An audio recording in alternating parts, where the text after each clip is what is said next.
Welcome to the Prophecy Club. Our topic today is prophecies that say that giants have, I didn't say gonna, have been released. You recall that the Bible says when John was speaking, he said he heard seven thunders speak.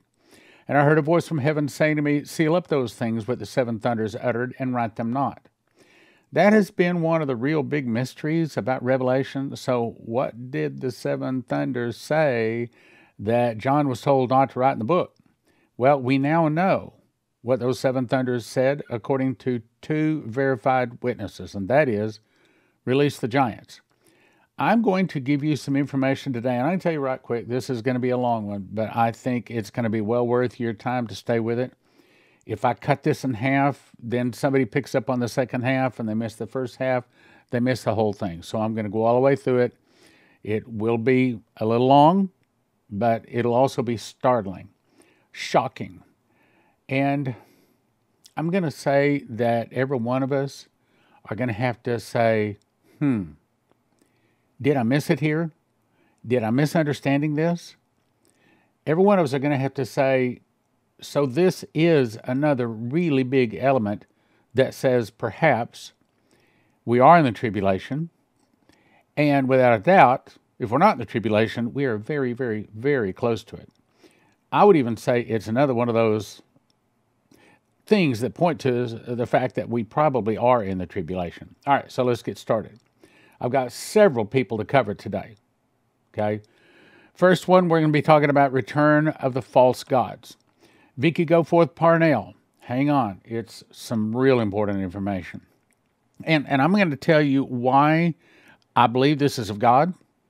And as I've said several times, just because one person comes out with a word does not necessarily mean I accept all of their words. On the other hand, just because someone comes out with some knucklehead comment doesn't necessarily mean all of their comments are knuckleheads, okay? So we judge each one on the merit. And I'm going to show you some specific things in here why this lady could not have made this up. I'm going to dare say she brought confirmation to several things that has taken me years to run across. Okay, so let's get started. My eyes were open, but I was seeing and speaking, but this first time it came to me like this. I was seeing different, but I was also hearing Jesus speak to me. I'd been praying, and I mean prayer, for days now, and I was heavy in prayer, and I started seeing these Egyptian false gods. I hear the words, Anakims. Now I'm going to show you scripture. Those were the giants, okay? That fits, doesn't it? Then I heard the word Ankh. Okay, Ankh. The meaning of Ankh is life. I'm going to show you that's important too. I don't think flesh and blood could have put this together. I just don't. This is too deep. I heard the name Isis, Horus, revived out of stasis. Do you know what stasis means? I haven't asked Vicky, but my guess is if I call her and say, did you know what stasis meant before you got this vision? I think she'd say, no. All right, well, Deuteronomy 1:28 says, whether we go up, our brethren have discouraged our hearts, saying the people is greater and taller than we. The cities are great and walled up to heaven, and moreover we have seen the sons of the Anakims, the giants. Okay, so Anakims were giants, among others in the Bible. If you look at a list of, I think there's 12 of the ancient gods, I want you to see one thing that they all have in common. This is kind of hard to see in this one, so I brought up a different one. I want you to notice the black circles and the black arrows. Each one of these people, except one, is holding that symbol. That's the Ankh. Now, I'm not an expert in Egyptology, and I don't want to be. I want to be an expert in the Bible. I want to take my time to learn about all these false gods. But through my studies through the years, I've learned a little bit. And my understanding is that symbol means life. That's the reason some people put it around their neck, but they don't understand. Now, here's my question. Could it be that we missed it? Could it be that we didn't understand that what that was really saying is that Lucifer had guaranteed these people eternal life? Now, they're not going to get it, we know, but meaning that they would come back. Do you recall that, like in King Tutankhamun's tomb and many of the other tombs of the Egyptian pharaohs and the pyramids and stuff like that, They would put in like food for the afterlife. They would put in a boat. They would put in a chariot. They put in all these things that these gods were going to need in the afterlife. Well, obviously, they thought that they were going to be coming back. Here's the question. What if they have? What if Lucifer promised them that if they followed him, they would come back?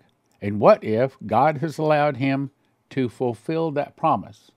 What if, when the seventh thunder spoke, saying, release the giants, what if this is part of the release? That's a really big statement. Let's go on. She heard back to life, regenerated by DNA. Now, essentially what this is going to say is that they have found the DNA of these ancient people. And through technology that is off-world to us, far beyond our technology, they have now brought these ancient gods or deities back to life. That's what she's saying she was told. I don't think somebody can make this up. Back to life, regenerated by DNA. Then I see these already here on earth. I'm going to say that again. They're already here on earth. These shall be unloosed to roam the earth during the 3 days of darkness. Then I see many false gods. Then I see Zeus with his thunderbolt, Poseidon standing above the ocean with the trident, Ares, the god of war. All these I know will trace back to originally other names possibly, and then I see Medusa. The serpents are coming. They're coming for their seed. Now I'm going to read that again because I'm going to show you what that is. Again, no flesh and blood can't put this together. Not on this level. They just can't. They're coming for their seed. Their holy, unholy seed. Their unholy seed. I'll say it again. They're coming for their seed, their unholy seed. What does that mean? I believe I have an answer. The serpents of the serpent are releasing in but moments of time. I'm hearing from the heavens. I see a devastating earthquake. I see the number 8. I hear a roaring sound like thunder. Now, what is the number 8? Is that 2028? Well, actually, that sort of fits with my understanding of the timeline, but that's just a guess. I hear a roaring sound like thunder, massive angry thunder. It's the earth cracking and groaning. I see people running to and fro, screaming hysterically. Some look to be of a lighter color skin with dark hair. I see false gods walking the earth. Okay, that means that they aren't just during the 3 days of darkness. These are the fallen ones, Satan's elite, meaning Osiris and those other gods like that. Satan's elite. They are here now. I'm going to say that again. They are here now. I'm going to show you why that's probably true from a secular source. They are here now, but others are coming in the darkness, pulled out of the bondage and captivity, once bound by Father God, but now loosened. Again, release the giants. They enter this world through the portals. They're pulled through this physical realm and then set free. Darkness has fallen, but all is not silent. On the contrary, I hear horrendous shrieks and high-pitched demonic screams and wicked evil laughter. I see men cowering in fear, paralyzed by the darkness, unable to even speak. Oh God, it's driving some to madness as those without light are also being tormented by demons and evil spirits. See, that's the reason those people that are overcomers, that overcome the beast, that overcome this, they get one of the best blessings in eternity. It's not easy to be an overcomer. It's not easy to resist the mark of the beast. Let's go on. I hear all because of the sins not repented of, but my mercy is still available at this moment of time, O sinner man, O sinner woman and child. I see rulers, dignitaries, and leaders, all cowering in the luxurious hideaways, trembling in fear. I can see them inside the darkness. The darkness itself moves. Remember what they said back in the days of Exodus? It was a darkness they could feel, and they could not get out of bed for 3 days. Moves through the body, passing right through it, crawling upon the skin and passing through the mind. Forgive us, God, for we have sinned. Our people, our nation, and world have sinned. The released demons and fallen ones, entities of all kinds, all levels are almost crazed with the release into freedom. They come angry after being bound by Father God's command, for so long, centuries apparently, thousands of years. I see lights as the bride goes up like streaks. In other words, during this, hopefully before this, but right after this is when we go to the marriage supper of the Lamb. Again, that's not the rapture. This is because the rapture is supposed to protect us from any harm. Okay, this is not the rapture. At this point, most Christians are already dead. All of the Christians have been tested because the parable says those that were ready went into the marriage, and then the marriage door was shut. I see lights as the bride goes up like streaks. I'm now looking down upon the earth from above. I see the world go totally dark except for a few pinprick points of light. This is not the outer darkness, but a world without Jesus' bride. I see people eating one another. Okay, so this is about 4 months till Jesus returns. This is the very worst, the last 100 days, the Great Tribulation. I see people eating one another. Look how far we have fallen. I see malnourished people, rotten teeth, and blackened skin on some. Blackened skin? Okay, this has nothing to do with your birth color of your skin. I'm going to show you a scripture that I have believed for a long time, and I can tell you right quick, right up front, I believe what happens is when the sun gets 7 times hotter, Isaiah 30, verse 26, then apparently it releases some kind of rays that normally our atmosphere is able to filter out, and this is 7 times hotter, and it turns the skin of all people on earth that it hits black. In other words, it kind of like you get a sunburn, it makes you turn red. These sun's rays turns all skin black. I'll read it again. I see malnourished people, rotten teeth, and blackened skin on some.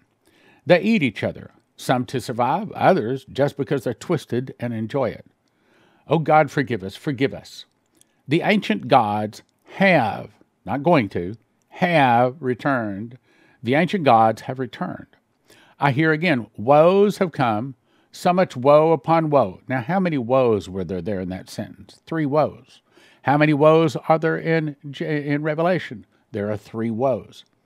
And those woes take place during the last 7 months for sure.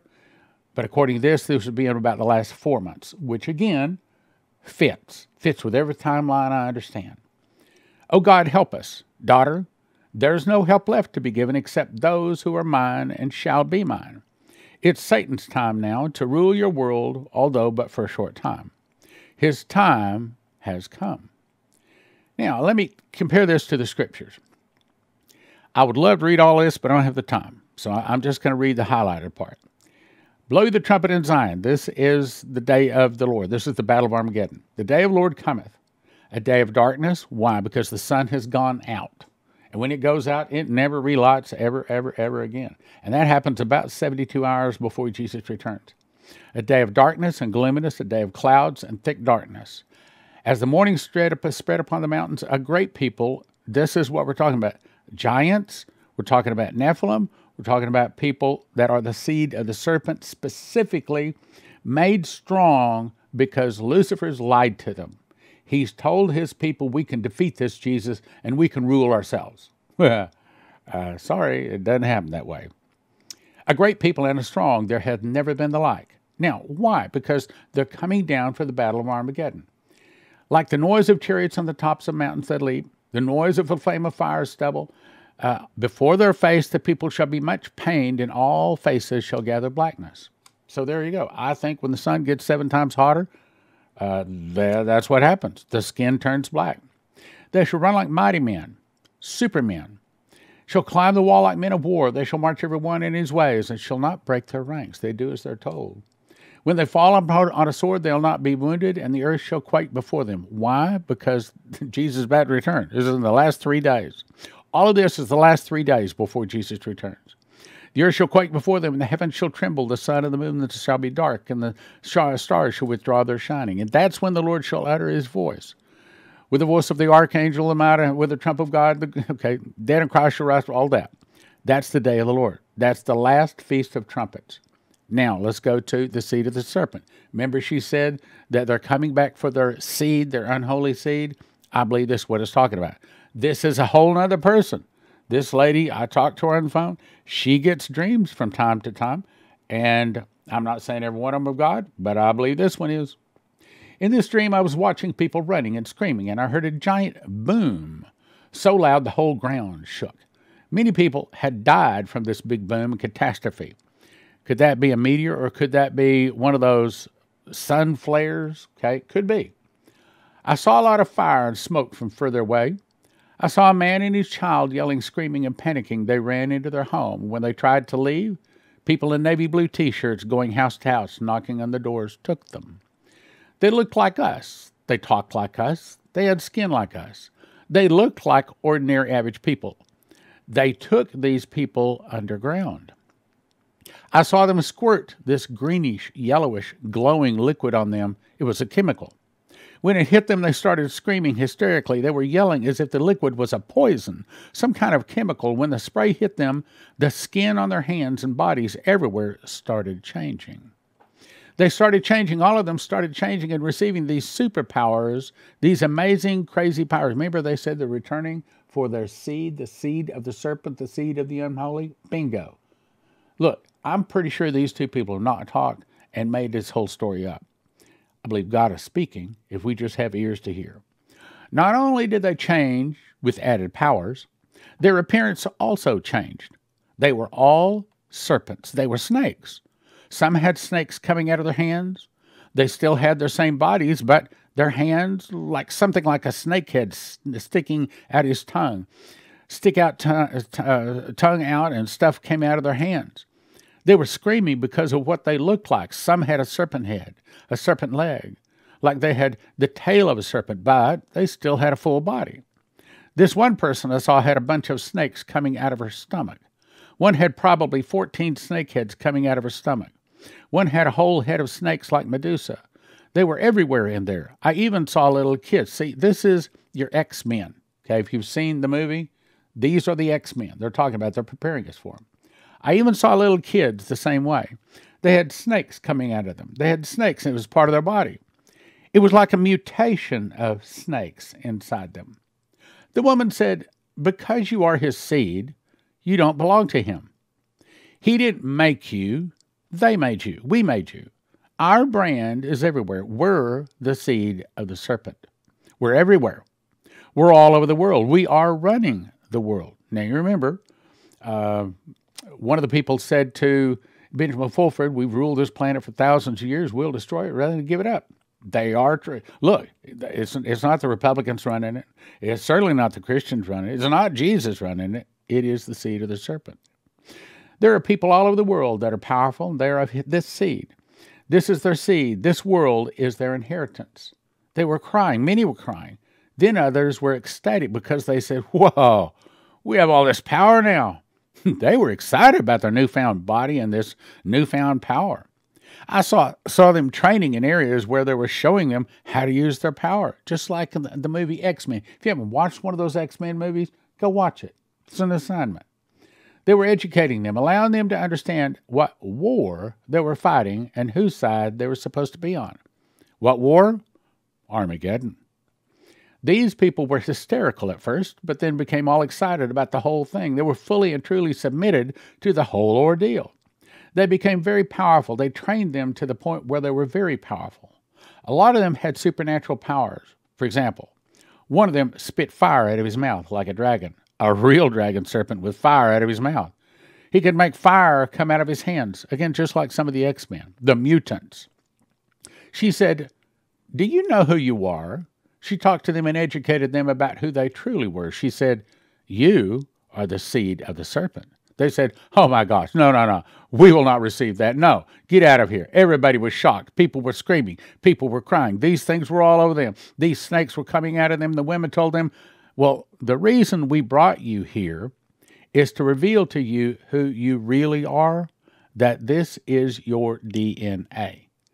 We had to find all of you guys through your DNA. So when you send in to Ancestry, these places where it's going to take your blood and tell you about your ancestry, they're monitoring that. As a matter of fact, I understand that even when you give blood, they're monitoring that. They're every person's DNA, they want to know what it is. Our DNA was with you, you know. They were looking for some kind of DNA marker or a trace of a DNA which allowed their true appearance to come out. They showed them the real serpents that they came from. They couldn't believe it. Then this one woman said, "What did you think? Did you really think you were human? You thought you were 100% human? You are a mixed breed. Now it's time for us to train you and get you ready to understand how to use your powers for the time of activation." And what would that be? Armageddon. It's time for you to know who you truly are and what side you truly belong to. Who? I think it's like this. The movie says, in a world where mutants, evolved superpower humans, exist are discriminated against two. See, they're trying to get people to accept them. So they act like, oh, these poor discriminated against mutants. Two groups form an inevitable clash: the supremacist brotherhood and the pacifist X-Men. Don't believe it. It's a lie from the devil. Back to the dream. One of them was like a teleporting here and there. One of them was disguising itself. Okay, that's what this lady here can do. She can change forms, disguising himself, transforming in all kinds of faces. He had many faces. He could be anything and everything he wanted to be. There were so many gifts. One could just stop time for a few moments, not long, but a few minutes. One could go backwards into the past for a few minutes. They were just teaching them so many things. I saw a woman cause a bird to fall down. A woman came and asked, "When are we going back home?" They had been there for a few months or possibly a year or so. So this is what we're talking about. They were already in the world. They were already there, so something those people did activated them, educated them, trained them for this hour, Armageddon. For something, the woman said they were activating them so they could be prepared for the big event. They were preparing them for the big event. Then I woke up from the dream, and there's more. Let's go to the scriptures once again. Joel 2:4. This is talking about Armageddon. The appearance of them is the appearance of horses. Okay, I know what a horse is, and I know what a man is. But what is a horseman? That would be a half-man, half-horse, or a centaur. So the Bible says there will be centaurs. Well, that's what Jesus said, is in the days of Noah, so also shall the coming of the Son of Man be. Go back to Genesis 6:4. It says, and the sons of God came down and mated with men, with women, and their offspring were mighty men of old. And that word old means they were eternal. They did not die. So what we're going to see is all kinds of hybrids, just like they had in the days of Noah. Like the noise of chariots on the tops of mountains shall they leap, like the noise of a flame of fire that devoureth the stubble. A strong people set in battle array. This is the strong people they're talking about. Before their face the people shall be much pained. All faces shall gather blackness. They shall run like mighty men. They shall climb the wall like men of war. They shall march. We read that. When they fall upon a sword, they shall not be wounded. Why? Because they have superpowers. Daniel 2:43 did say they shall mingle themselves with the seed of men. So they're mixing fallen DNA with human DNA. Parnell, another one of her dreams, said, "Hear you, inhabitants of the earth, for much grace, much love, much mercy, and compassion, having been granted with time extended in your favor. But now your time of grace, or parole, as your world would refer to it, is now revoked and over. The seven thunders will now begin," or the releasing of the giants. So here's what Betty Stevens saw back in 2021. "I was asleep and taken out of my body to this place underneath the earth." And a lot of them are these underground facilities. "I saw computers that I felt a hand on my shoulder and a voice close to me and say, 'Watch and take note. It is much to your advantage to know the truth. Take a closer look.' I could zoom in and I saw a black box with many knobs and controls. The voice spoke again and said, 'It will be a commanding device for giants.' He called them Nephilim. I saw cots and tables on wheels with bodies under the covers. They were wheeled across the room. Robots were escorted in and put on tables. They were making robots." I'm going to show you another person that says exactly the same thing. They were making robots, high advanced technology robots. I hope you're listening. Now, robots are not giants, but it is part of the battle, or that fleshly battle, or in the case of robot, maybe not flesh, but what's going to battle against Jesus, the battle of Armageddon. I saw men in white coats looking at the black box, turning knobs. I heard a shrill whistle. This was not heard by regular human ears. I heard it because I was in the Spirit. And I saw a vision like a TV screen similar to the computer screen, and I saw giants appear on the screen. They looked human, yet their stance, their fierceness, and their evil power radiated just from looking at the screen. It was not regular human power. This was beyond human. I hope you're listening. It was beyond human reasonable expectations. I saw enough to know there are perfecting giants down there in Antarctica. This will be revealed. This is coming to the earth. The black machine moved quite slowly all of a sudden, and the screen went blank, and the Lord said, "You have been given this vision to share precisely as you have heard and seen. You are to give this precisely with no big explanations, just as you were shown." The Lord continued, "Please pay attention now. I show you the seven thunders." This is the second, but I think we got like 4 different people saying the thunders has released the giants. In that moment, I heard such a crashing and bouts of thunder and bolts of lightning all around and through the whole place. Massive crashing and thunder and lightning. I heard the words from the thunder and the lightning. It was a mixture of thunder and voices saying, "Release the giants upon the earth." Then, the next day, I got this email. It said, "This is what the seven thunders say." And she says, "And I can prove that I said this a long time ago." So I pulled it up on her blog. This is actually what I copied off her blog. So we have 2 people. Now we have 3 people saying that it was "Release the giants" is what the seven thunders said. Going on. I know we're going long, but this is going to tie in. Jason Meeks, back in 2022. "I have a view from above the most beautiful yacht I've ever seen setting on a wide river in France. The bottom and sides are mahogany, the top is glass. Anyone inside has a 360-degree view.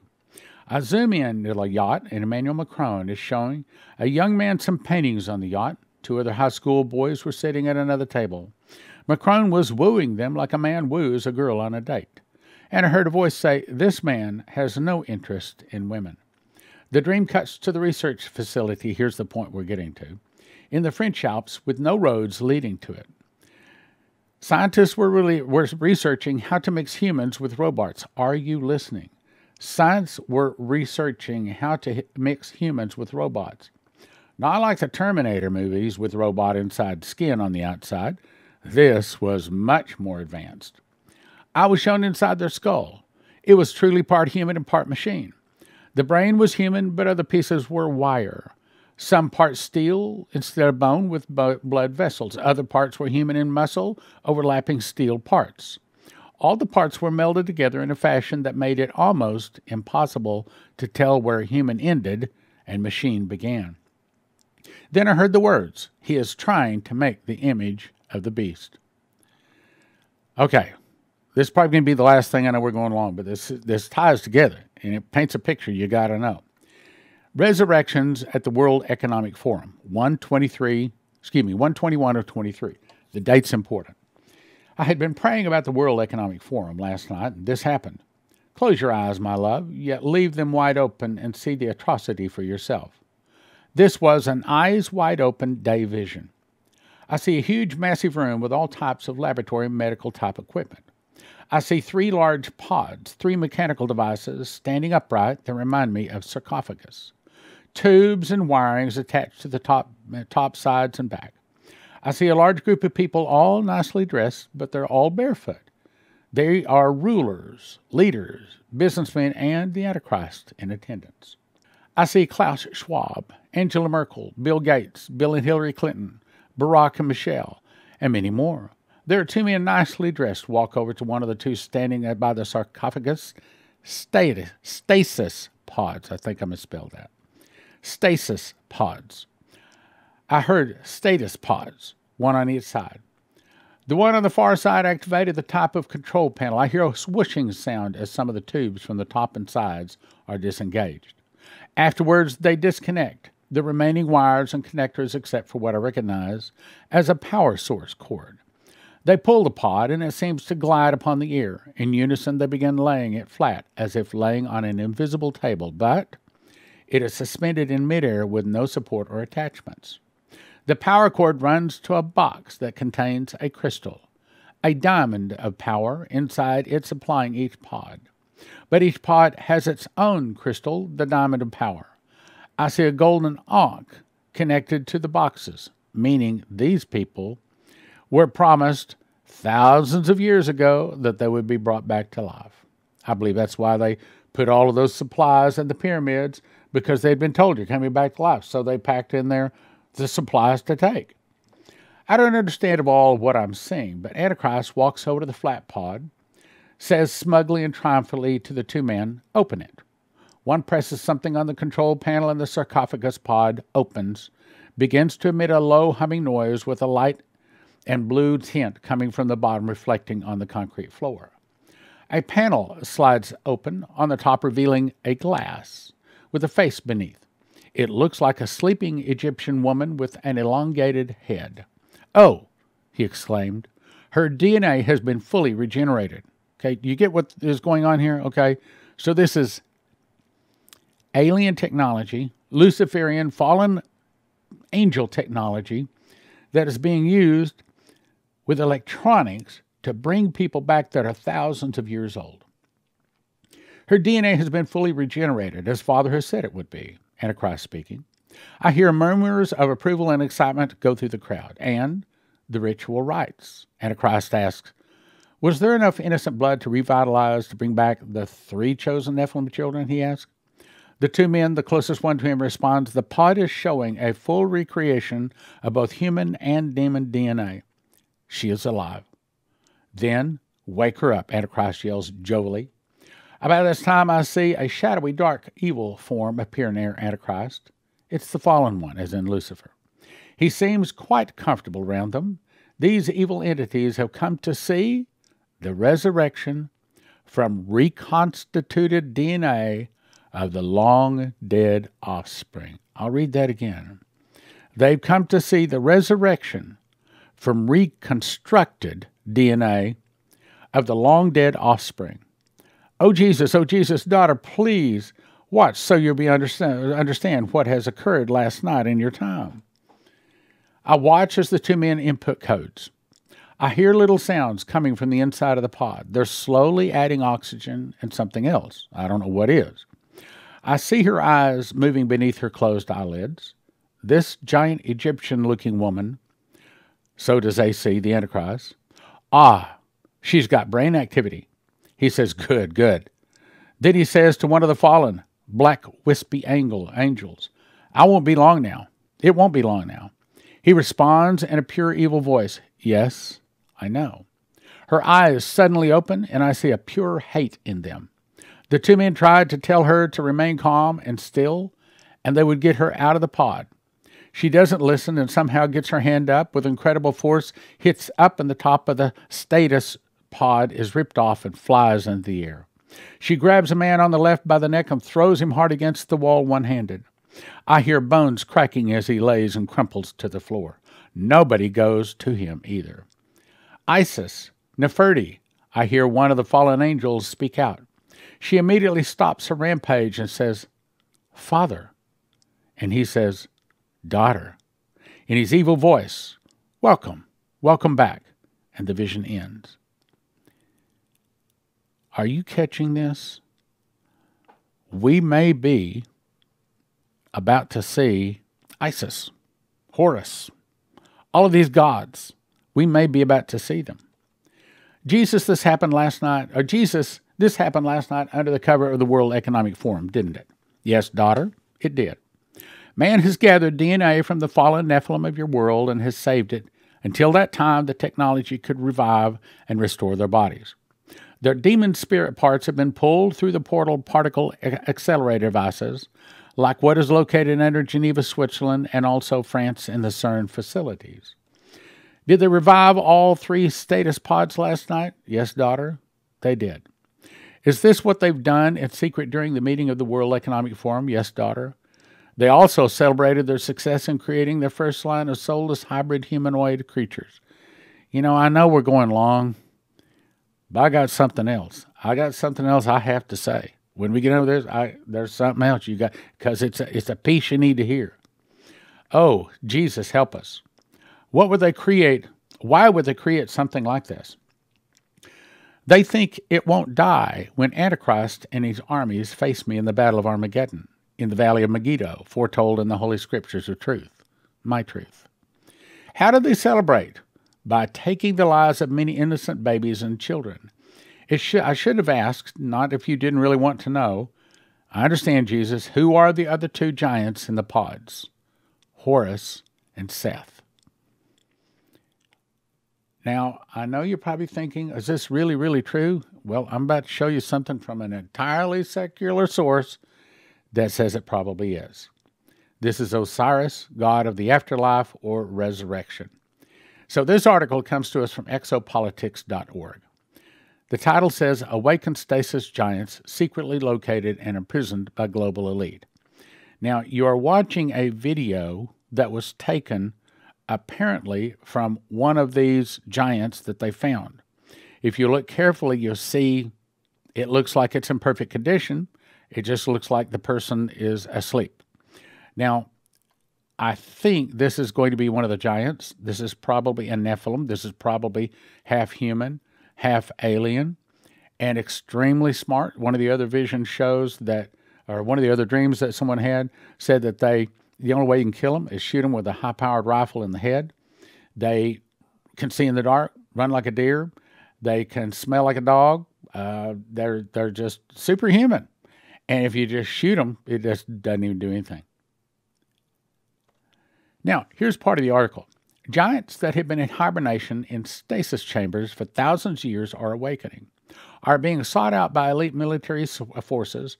These awakened giants are allegedly being captured and held hostage by powerful global elite groups, the Molochs. They do not want the rest of humanity to learn the truth. No, not yet. Awakened giants are now being actively sought after by elite global groups and special military forces all over the world. When captured, they're taken to secret detention facilities. You want to guess where? Underground. Not to be allowed to interact with the general public yet. Elite U.S. military locate the giants. Now let's go on to the next page.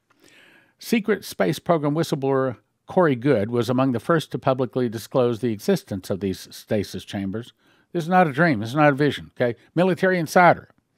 They were holding perfectly preserved giants for thousands of years. In an August 4th, 2015 interview on the popular show Cosmic Disclosure, Good discussed how he had accessed information on a smart glass pad during his covert service about these sleeping giants and the technology of the stasis chambers that were preserving them. Good said, there were beings that were being found underneath the surface of the earth, usually underneath mountains, burial mounds, Indian burial mounds, that were not dead, but they were quite alive. They called them stasis beings, and turned out they had used a technology that had been there long prior that this group called the ancient builder race. So, it didn't put the beings in stasis that a lot of us would think of as being frozen, but it just changed the way they experienced time. They would probably go to sleep for maybe 20 minutes, and 30,000 years later would pass. Now, if you go to Genesis 6, about verse 4, it says that the sons of God mated with the daughters of men, and their offspring were giants, mighty men of old, men of renown. If you look up that word old in the Hebrew, it means eternal. So apparently these beings laid down into this coffin type deal and just laid there just kind of in a sleep for thousands of years until it was time for them to wake up. Since they were eternal, they didn't need to breathe. They didn't need to eat. They just laid there until finally it's time for them to wake up. And apparently that time is now. Apparently that time has come.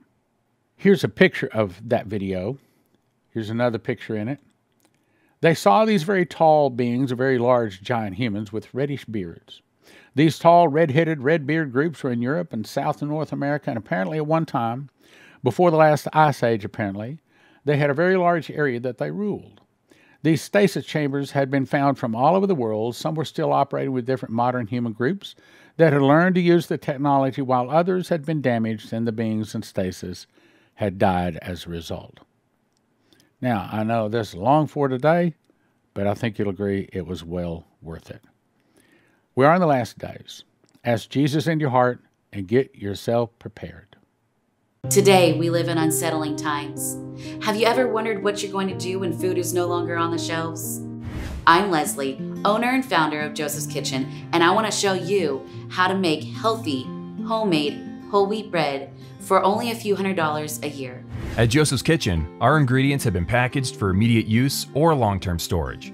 Go to josephskitchen.com or call the number on your screen to order today. Don't get caught unprepared. Go to josephskitchen.com now.